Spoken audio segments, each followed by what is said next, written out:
Good morning student. आज हम लोग प्राचीन भारत के अंतर्गत मौर्योत्तर काल के एक प्रमुख राजवंश सातवाहनों के शासन व्यवस्था को पढ़ने जा रहे हैं। यदि हम मौर्य के पतन के पश्चात भारत की स्थिति को देखते हैं तो हमें यह दिखाई देता है कि मौर्यों के पतन के पश्चात शुंगों ने उत्तर भारत के एक विस्तृत भूभाग पर अधिकार कायम किया। शुंगों के पतन के पश्चात हम यह देखते हैं कि उत्तर पश्चिमी क्षेत्र से भारत में कई विदेशी आक्रमणकारी आए, जैसे हिंद यवन, पार्थियंस, शक व कुषाण। शकों की कुल 5 शाखा भारत में आई, जिसमें एक शाखा भारत के पश्चिमी क्षेत्र में आकर बस गई। पश्चिमी क्षेत्र के अंतर्गत उन्होंने मालवा व गुजरात क्षेत्र में अपने साम्राज्य को स्थापित किया। वहीं हम कुषाण वंश को यदि देखते हैं तो कुषाण वंश के अंतर्गत कनिष्क ने उत्तर भारत के पेशावर से लेकर के मथुरा तक एक वृहद साम्राज्य की स्थापना की।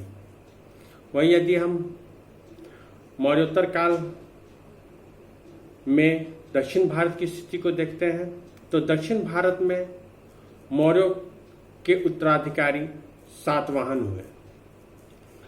सातवाहनों के उदय के पूर्व दक्कन में लोहे के प्रयोग करने वाले महापाषाणीय लोग वास करते थे। ये महापाषाणी मुख्य रूप से लाल मृदभांड, गेरुआ लेप वाले मृदभांड व श्याम व रक्त वर्णित मृदभांडों का उपयोग करते थे तथा महापाषाणी लोग अश्व नामक पशु से भी परिचित थे, जिससे यह सिद्ध होता है कि इस काल में दक्कन के क्षेत्र में उत्तर की संस्कृति का प्रवेश हो गया था। यदि हम सातवाहन शब्द के अर्थ को देखते हैं तो इसका कोई निश्चित अर्थ नहीं है। पुराणों में सातवाहनों को आंध्र और आंध्रभृत्यों के नाम से भी जाना जाता है। नीलकंठ शास्त्री का मानना है कि सातवाहन आंध्र इसलिए कहलाएं क्योंकि उनकी उत्पत्ति अर्थात उनकी जाति आंध्र थी और संभवतः ये राजवंश आरंभ में आंध्र क्षेत्र में ही शासन करते थे। सातवाहन शब्द के विषय में एक दूसरा तर्क आंध्रभृत दिया जाता है, जिसका तात्पर्य यह हो सकता है कि सातवाहन शासक अर्थात आरंभिक सातवाहन शासक मौर्य साम्राज्य के सेवा में नियुक्त हुए हो। वहीं डीडी कौशाम्बी सातवाहन वंश को बौद्ध धर्म के सूत निपात में वर्णित अयस्कक जाति से भी करते हैं।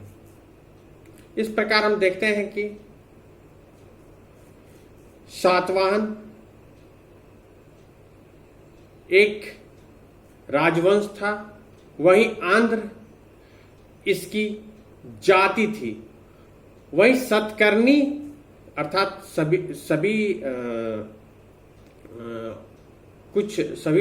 सातवाहन शासकों ने अपना टाइटल सतकर्णी लगाया था। वहीं सतकर्णी इस सातवाहनों की उपनाम या टाइटल था। प्रथम सातवाहन शासक या राजा शिमुख थे।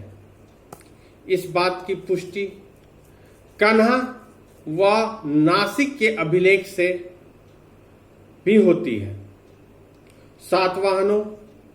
सातवाहन वंश में अन्य प्रतापी राजा सतकर्णी द्वितीय, गौतमीपुत्र सतकर्णी तथा यज्ञश्री सतकर्णी हुए। पुराणों में सातवाहन वंश के कुल 30 राजाओं का उल्लेख मिलता है।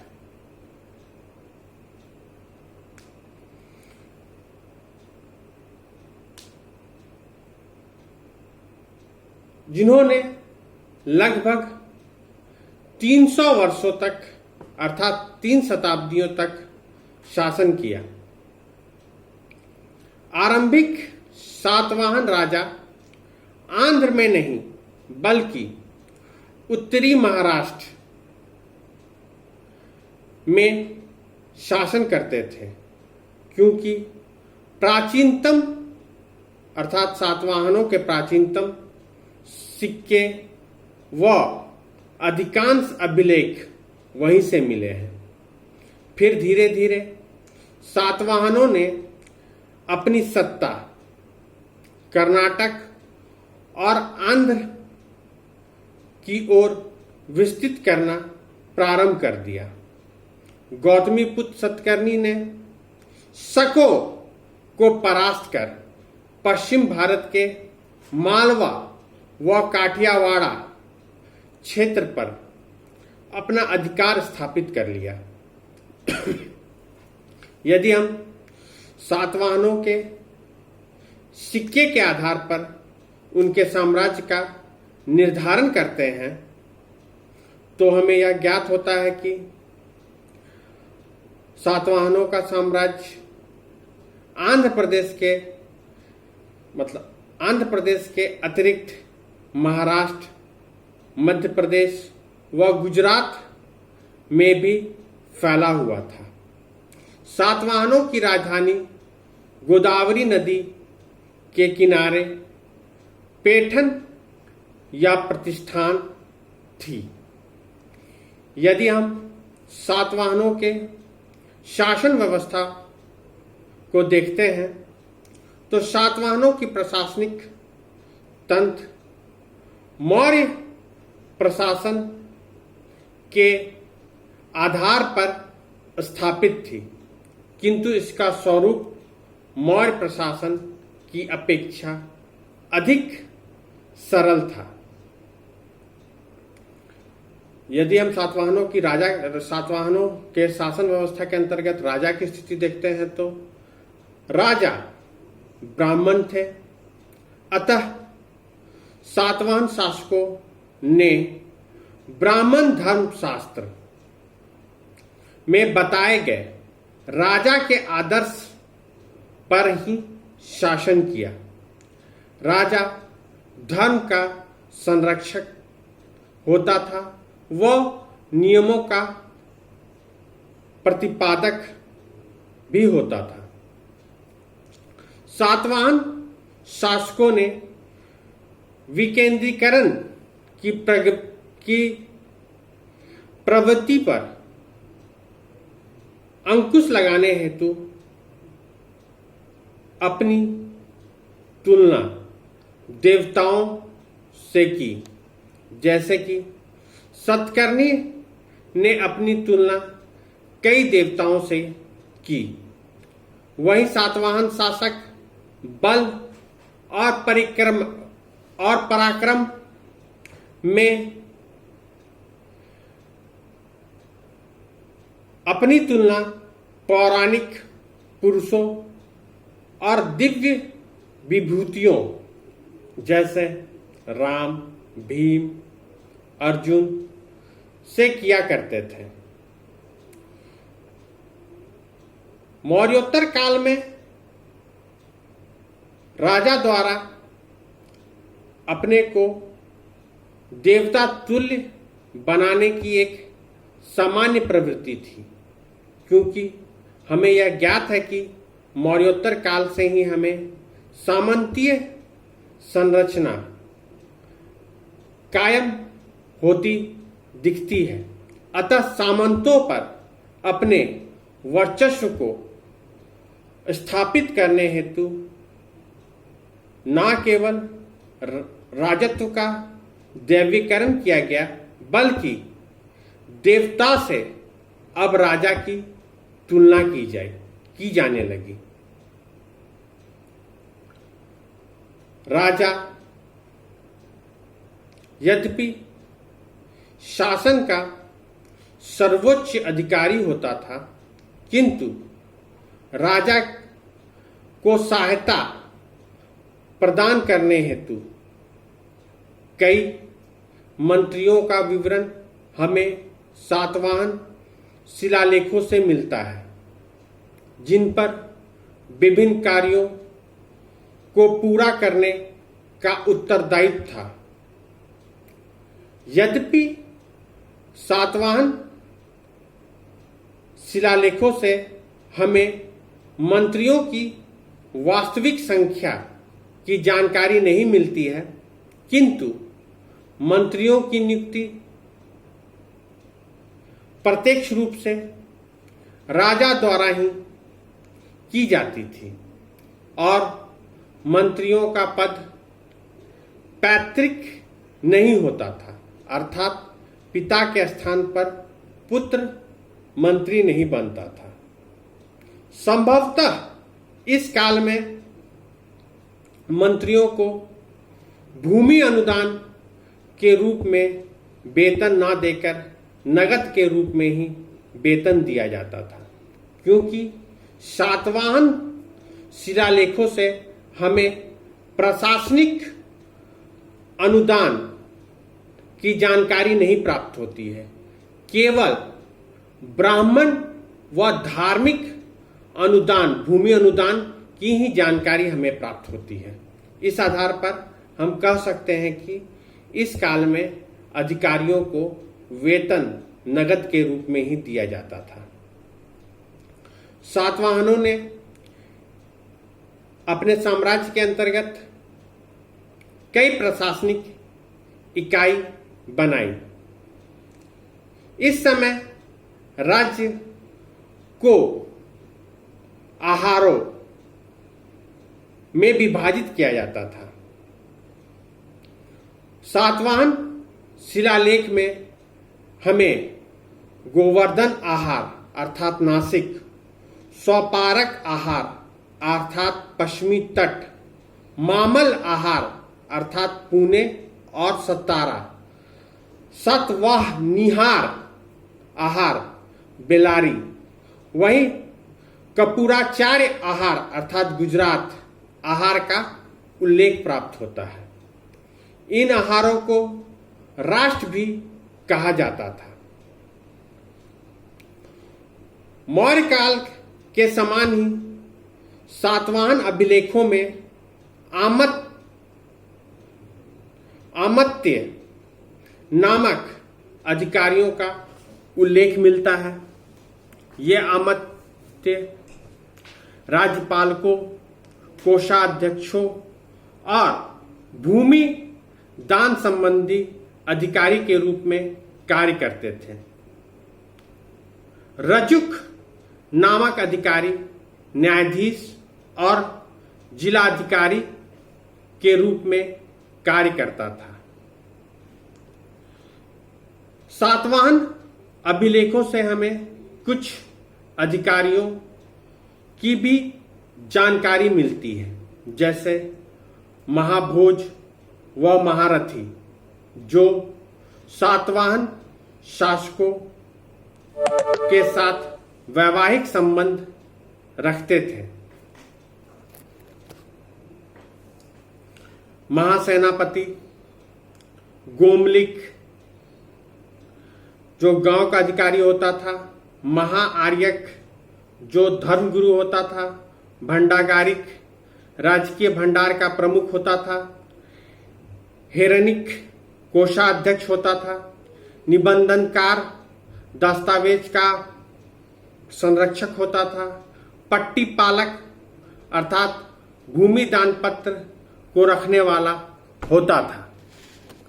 यदि हम सातवाहन कालीन शासन व्यवस्था को देखते हैं तो हमें यह ज्ञात होता है कि सातवाहन शासन व्यवस्था में सैन्य तत्वों व सामंतीय लक्षणों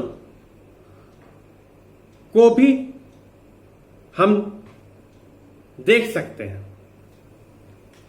जो मौर्य काल से मेल नहीं खाता है। संभवतः कुछ सेनापति को साम्राज्य के सीमांत क्षेत्रों की देखभाल करने हेतु नियुक्त किया जाता था। ऐसा इसलिए किया जाता था क्योंकि इस समय दक्षिण की जनजातीय लोगों अर्थात दक्षिण के जनजातीय लोगों का पूर्ण आर्यीकरण अर्थात ब्राह्मणीकरण नहीं हुआ था और ना ही ये जनजातीय नए शासन व्यवस्था से अवगत हो पाए थे। इसलिए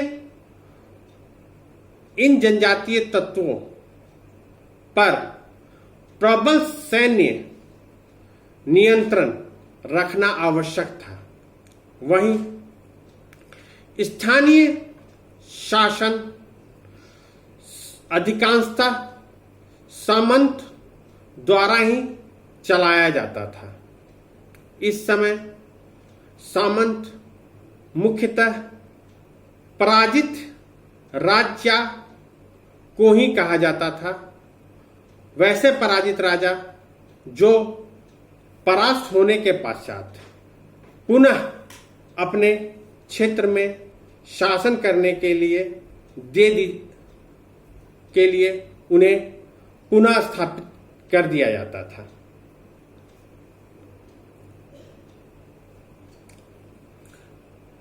सातवाहन अभिलेख में सामंतों के लिए महारथी व महाभोज का उल्लेख मिलता है।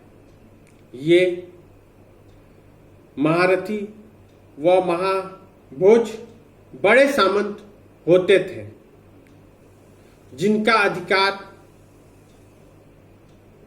अमात्यों से अधिक होता था तथा वे अपने अधिकार क्षेत्र में भूमि अनुदान कर सकते थे। सामंतों का पद सामान्यतः आनुवंशिक ही होता था। यदि हम सातवाहन शासन के अंतर्गत ग्रामीण क्षेत्र के प्रशासन को देखते हैं तो ग्रामीण क्षेत्र के प्रशासन का दायित्व गोमलिक नामक अधिकारी के अंतर्गत था। गोमलिक एक सैन्य अधिकारी भी होता था जो एक सैन्य टुकड़ी का भी प्रधान होता था, जिसमें 9 रथ, 9 हाथी, 25 घोड़ा व 45 पैदल सैनिक होते थे। गोमलिक को न केवल ग्रामीण क्षेत्र का सामान्य प्रशासन देखना होता था, बल्कि यह ग्रामीण क्षेत्र में शांति व्यवस्था को कायम भी रखता था। सातवाहन शासन काल में सैनिक तत्व की प्रधानता को प्रकट करने हेतु सातवाहन अभिलेख में अटक और स्कंधवार शब्दों का भी काफी उल्लेख मिलता है। इन शब्दों का प्रयोग सैन्य शिविर और उपनिवेश हेतु किया जाता था। अर्थात वैसे क्षेत्र जो सातवाहन साम्राज्य के अंतर्गत आ गए थे, किंतु इन क्षेत्रों पर राज्य का पूर्ण नियंत्रण स्थापित नहीं था। यदि हम सातवाहन काल के शासन व्यवस्था के अंतर्गत नगरीय शासन को देखते हैं तो सातवाहन काल में नगरों का शासन निगम सभा द्वारा संचालित किया जाता था। सातवाहन अभिलेख में भृगुकक्ष अर्थात भड़ोच, सौपारा, कल्याण, पैठन, गोविवर्धन, अमरावती, उज्जैन आदि नगरों का उल्लेख मिलता है। इनमें से अधिकांश नगर प्रसिद्ध व्यापारिक केंद्र के रूप में थे, जैसे भृगुकक्ष, उज्जैन, अमरावती, सौपारा इत्यादि नगर एक व्यापारिक नगर था। निगम सभा में स्थानीय जनता को प्रतिनिधित्व दिया जाता था, जिससे यह प्रतीक होता है कि ग्रामों और नगरों के शासन व्यवस्था में स्वायत्त शासन के लिए पर्याप्त स्वतंत्रता प्रदान की गई थी। इस प्रकार हम देखते हैं कि सातवाहन शासन के अंतर्गत न केवल मौर्यों के प्रशासनिक संरचना के कुछ आधार अभिलक्षणों को लिया गया, बल्कि दक्षिण के क्षेत्रीय तत्वों को भी सातवाहनों ने अपने प्रशासनिक व्यवस्था में महत्वपूर्ण स्थान दिया। Thank you.